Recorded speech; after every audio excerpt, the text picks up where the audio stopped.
Coming up next on Last Call, why Auburn head coach Bruce Pearl thinks an SEC regular season championship is more important than what happens in March. Plus, we've got a look at the state playoffs for both Alabama and Georgia. Some big games coming up. We'll have a preview of all of those games and much more. This is The Last Call.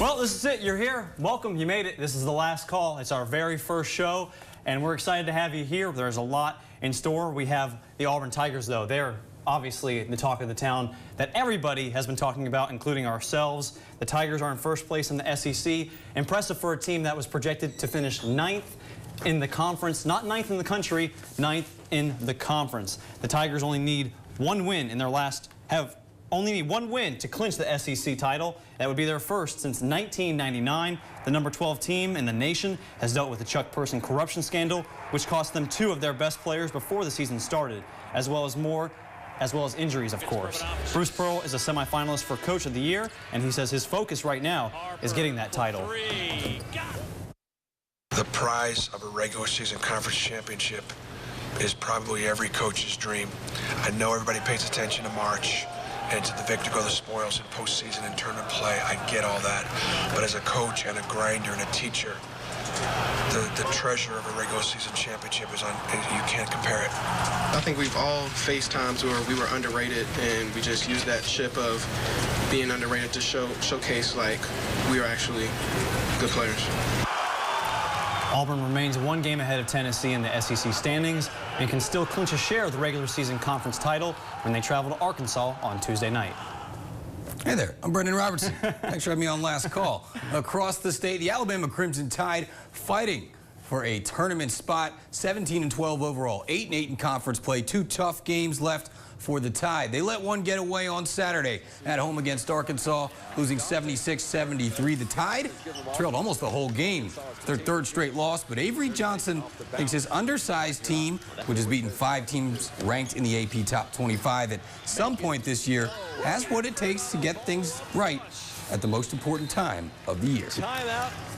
You know, our starting team is not the most physically imposing team, but, you know, it's all about the heart. It's all about the heart and tenacity. And we're asking a lot of these kids to do stuff they've never done before. A lot of them, you know, where they've come from, they can just roam on the perimeter. They don't get involved with a bunch of big guys inside. So we'll continue to watch it on film, and hopefully we can turn the corner in terms of rebounding the basketball and taking care of the basketball. Spins out. Alabama finishes the season at home against Florida on Tuesday, then on the road Saturday at Texas A&M. And of course, plenty of high school state basketball playoffs heating up, and they continue this week both in Alabama and in Georgia. In Alabama, 4 of our local teams are reaching for the Final Four in their respective divisions. All games will be played at the Legacy Arena in Birmingham. The back-to-back state champions from Lynette in action. The Opelika Lady Bulldogs play Wednesday, and later that night, the Eufaula Boys will take the floor. And on Thursday, the Central Red Devils take their turn in the 7A semifinals. The Red Devils avenged last year's loss to Auburn in the regional final by beating the Tigers last week to advance to the semis. Then we've got the Opelika girls in the Final Four for the first time since 1986. Moving on, we've got the Panthers going for that 3rd straight title. And then finishing out, Eufaula boys looking for their first title since 1999. I don't think you were born in '86. In Georgia, we have 10 local teams still live in the 3rd round of the playoffs. 4 girls teams, we'll get to them in a minute. Our 6 boys teams include Brookstone, Manchester, and Central Talbotton in Class A, Jordan and Spencer in Class 2A, Carver in Class 4A. The boys games will be on Wednesday. As for the ladies, the girls team still live. These games will be on Tuesday. Marion County in Class A at home. 2 teams in Class 4A. The America's Sumter team is on the road. Carver is at home. Harris County looking good in their win. They will be at home for a 7 o'clock start, I believe, in Class 5A. On Wednesday, spring football practice begins on the Plains. It's already almost here. The Auburn Tigers, one of the earliest starts to spring practice in college football. But Gus Malzahn has his reasons for hitting the field early. Auburn going to practice for a couple weeks, then be off while school is out for spring break. Quarterback Jared Stidham going to miss the first couple weeks while he recovers from that shoulder surgery he had in the offseason. But Malzahn might be most excited about the guys his staff landed on signing day, including one local linebacker. Caleb Johnson, 6'3", 260, is a guy that really stood out to us. He came to our camp. He ran a 4.7. Plays a lot of different positions for his high school, and really feel like he's going to give us a lot of flexibility to move him around. He's a very good athlete for his high school. He also played some wide receiver and tight end, made some great catches. We're very excited about him. And Auburn's A-Day game will be on Saturday, April 7th. Okay, it's time to look back at the week's biggest games and moments. Auburn won the Iron Bowl in 2017, but on the basketball court, it was split, and both teams took a win on their home floors. Students at Auburn had to line up at 1 o'clock in the afternoon. This was basketball we're talking about, to make sure they got in for the 8:30 tip-off. Let's run it back. Colin Sexton warming up. He's projected to be a top 10 pick in the NBA. Sir Charles was in the house. He celebrated his birthday this past week, was hoping to see a win. And they were off to a hot start. Jared Harper, good for 3. He had a team-high 21 points. Deshaun Murray takes it up strong and one. Tigers 14-2 to start the game, but Alabama has that guy. Sexton takes it to the rack and reverses. That tied it up at 30, but then Auburn, just too much in the first half. Bryce Brown, that was good for 3, and the Tigers led 40-35 at half against an Alabama team that really plays some good defense. Second half now, Sexton knocks down a 3.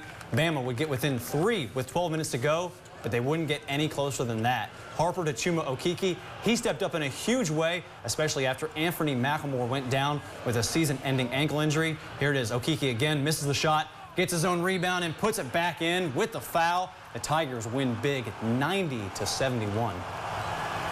It's just special. It's special beyond compare. What we're seeing is rare. This combination of grit, determination, resiliency, family, it's all right here. It's also rubbing off. It's going to rub off on campus.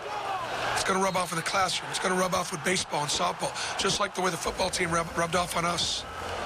And so this is enjoy this, because it doesn't happen very often. Bruce said he's never seen Auburn Arena like that, and I believe him. On Tuesday, the team is at Arkansas, while Alabama will host Florida. All right, we showed you those high school matchups. Well, this was a good one. The 5th time Auburn and Central had to meet this season. Justin Ross, Anthony Miles on the court. Preston Cook, a nice move over Ross, gets it to fall for Auburn. And then Ross answers on the other end. Slow first half. Central led 23-17 over their rivals. This was to get into that regional final. Ross with the block there. Tremaire Brown getting the block. Then Tremaine Porter pushes it up. Donald Jackson, nice dish to Brown. He puts it in. Then Porter gonna go coast to coast. Gets the foul. Makes the free throw for the 3-point play. The Red Devils outscored the Tigers 19-4 in the 3rd. That was the difference. Finishing touch. Everybody loves a good dunk, especially us here at WRBL.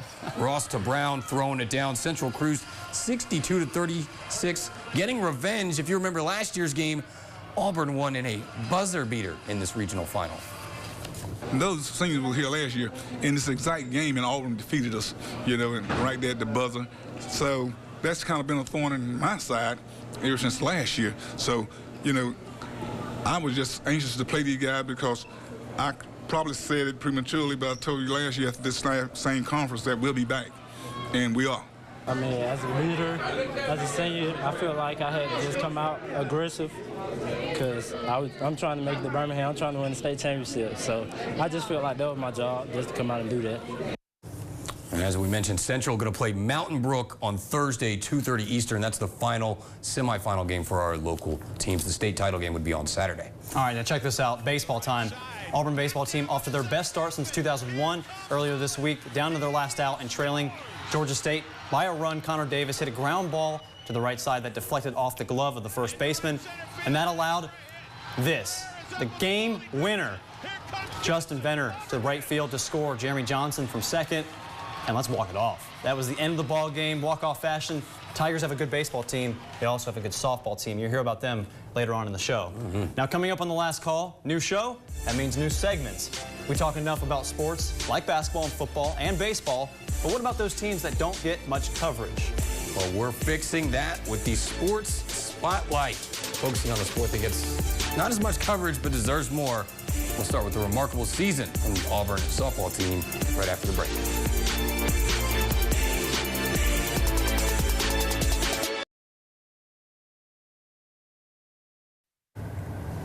During the week, we usually talk mostly about sports such as football and basketball, depending on what's going on. But there are plenty of great teams and players that don't get as much attention. And so we have this segment called Sports Spotlight. This week, we have the Auburn Softball program.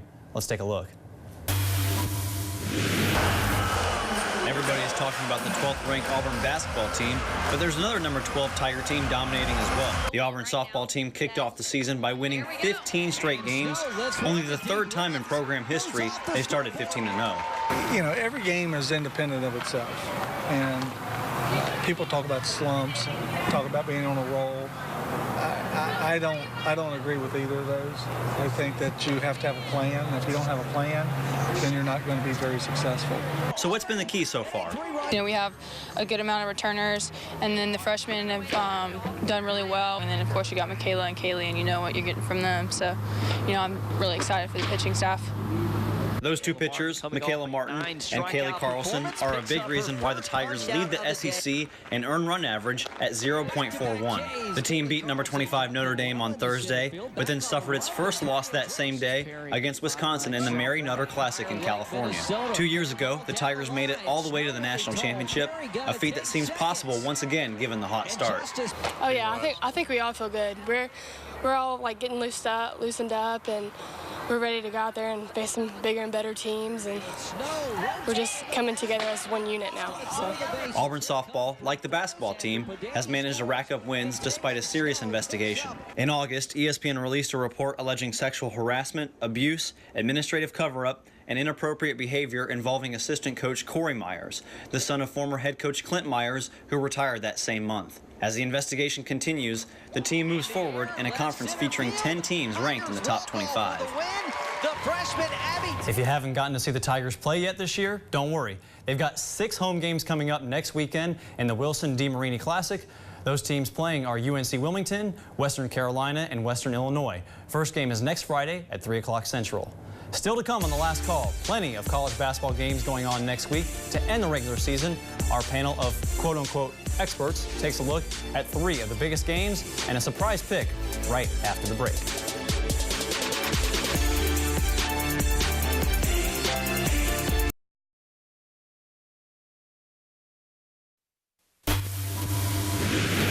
Hey, welcome back, everybody. We are in a new segment called Picks of the Week. I'm joined by Connor Hackling and Sports Director Brendan Robertson. We've got a few big games this week, but we're going to start with Georgia against Tennessee this coming Saturday. Now, Georgia did beat Tennessee last week. They're taking them on again. Who you guys got?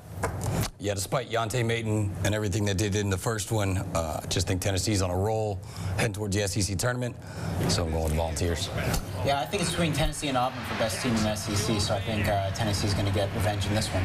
I think you're probably right. Maton leads the SEC in scoring, but he's the only player on Georgia that averages more than 10 points a game, and Tennessee has 4 of those players, so I think the Volunteers are going to roll in that one. Another big one in North Carolina. We've got number 5 Duke taking on the Tar Heels. Connor, I'll let you start since you're a Duke fan. Thanks. Oh. Well, this is easy. This is easy. UNC got round 1 in Chapel Hill. Duke's playing on senior night for Grayson Allen. Duke wins by 15. Oh, 15. I didn't even know they still had senior night in college basketball. That was a thing. That's right. But yeah, I think the home court will hold here, and I got the Blue Devils. And I think Grayson Allen has been back in a big way since Marvin Bagley stopped playing for a while. So, yeah, I've got Duke, too, in a rematch of that game. And lastly, we've got Alabama taking on Florida. Alabama, a tournament team. No one really saw it coming, but here we are. They're taking on the Gators. Connor, what do you think's going to happen? This is interesting because it's 2 streaky teams. Florida started off the year hot. I'm going to go with Florida. Okay. Yeah, I think Alabama is one of the most talented teams in the SEC. Bruce Pearl has said as much. They've given some good teams tough games, so I like the Fighting Avery Johnsons in this one. Well, they'll definitely be fighting. In their first game, they held Florida to just 50 points. That's the only time this year that Florida's been held to 50 or less. And now we have our last pick. We all picked our own game. So, Brendan, I'm going to let you start. What game did you pick and who you got? Oh, well, the Atlanta Hawks are dead last in the NBA, tied for the worst record, last place in the East. They are hosting the Lakers Monday night. So I'm gonna throw one out here. I'm gonna pick the Hawks for the upset over the Lakers. Wow. We're not gonna play it safe on my own pick. I'm going to go over to a little golf, PGA Tour, Mexico Championship next weekend. I'm going to go with Ricky Fowler. to win down. And the WGC? That's right. WGC. There you go. Okay, back to NBA for me. We've got the Clippers again hosting the Rockets. So we've got the sequel to the Hidden Tunnel game where we had a few Rockets players that tried to break into the locker room and start a fight. So we're going to see if there's another secret passageway. If the Rockets can get it done, I think they're going to do it. And they might find another doorway this time. Extra police on him. That's right. We'll have to call him right back. All right. Jack Patterson is directing the show, so he cannot be with us right here, but we had to get our thoughts from him. I think he's our sports expert, so let's take a look at his picks for all three of these games, plus his own pick. Thanks, guys, and what's up and what's good, everybody? It's great to be a part of the debut edition of The Last Call. Now, as for my picks this week, I'm going with UGA. I'm taking Georgia to beat Tennessee because for Georgia, there's nothing more dangerous than a team that is desperate and on the bubble to make the NCAA tournament as we get closer to March Madness. And for the Carter Hackling Special, North Carolina and Duke, UNC has already won the first meeting this year in Chapel Hill. He was there for that, by the way. And I expect them to sweep the season series by going on the road and beating the Dukies on senior night. And moving on to Florida and Alabama, the Tide has already rolled over the Gators once this year. That was in Gainesville. And while both teams are very streaky and inconsistent, until I can see Florida show me they can compete with Alabama, I'm going with Alabama. And my personal pick for the first week of The Last Call comes from the opening week of the MLS season, which means it's the start of year 2 for Atlanta United.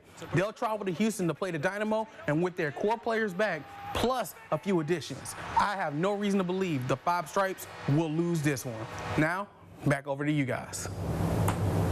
Thanks, Jack, Connor, and Brendan. Yeah, we love ourselves some soccer. Coming up, Carlos Williams gives us a look inside the Jordan Hare boys basketball team, which is coming off a huge second-round win in the GHSAA tournament. Stay tuned for these Athletes of the Week.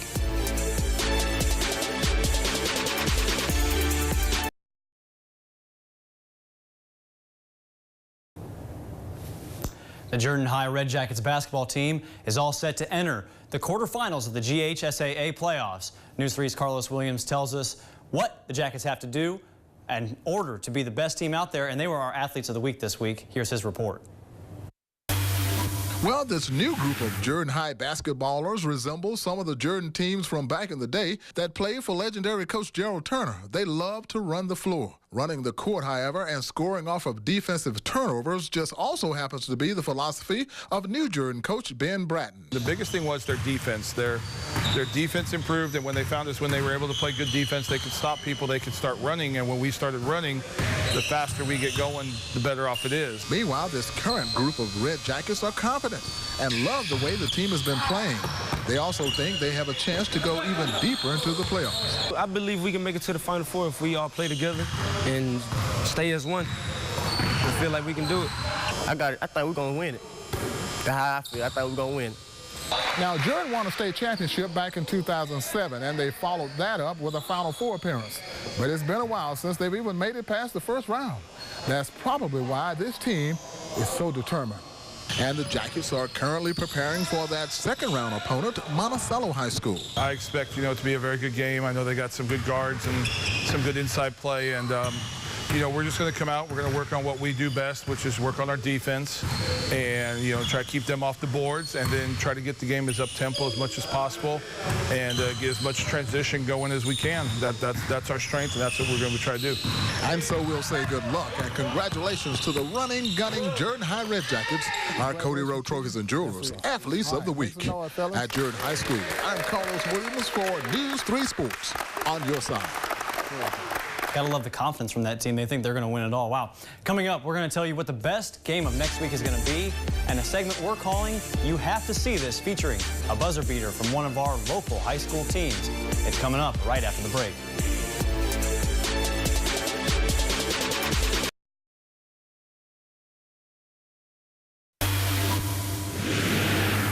Toward the end of every show, we'll tell you what the best game is coming up next week. So what qualifies for the game of the week? Pretty much two things. A game featuring two great teams about to take each other on, or a game with a lot on the line for one or both of the teams. Both actually apply to this game between Auburn and Arkansas this Tuesday. For the Tigers, a win over the Razorbacks would give them a share of the SEC title for the first time since 1999, but getting this road win at Arkansas will not be easy. The Razorbacks were also projected to be in the tournament as a 9 seed, and that was before they beat Alabama in Tuscaloosa yesterday. Stafford has given him all he's wanted, and Arkansas is... All right, here it is. You have to see this. It's the video of the week. In Class 1 Private A bracket, Brookstone in the final seconds tied at 54. This is Joel Brown with the putback, just seconds left, and Prince Avenue's full court shot just comes up short, and Brookstone, number 19, upsets the number 3 seed 56-54. Thank you to Tiffany Greer for that video. The 2018 Winter Games came to a close tonight. So for final thoughts, I thought I'd focus on the Olympics. 23 medals for Team USA, including 9 gold.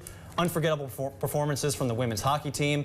And Shaun White grabs another gold. But despite the 4th place finish, 23 medals are the lowest for USA since 1998. It's a far cry from the 37 that they wanted. But impressive, at least for some of those teams that got gold, including the 9 there for USA. And just a remarkable stretch. Maybe they can talk to U.S. Soccer about fixing it. Good first show. Right. The first last call. Thanks for watching.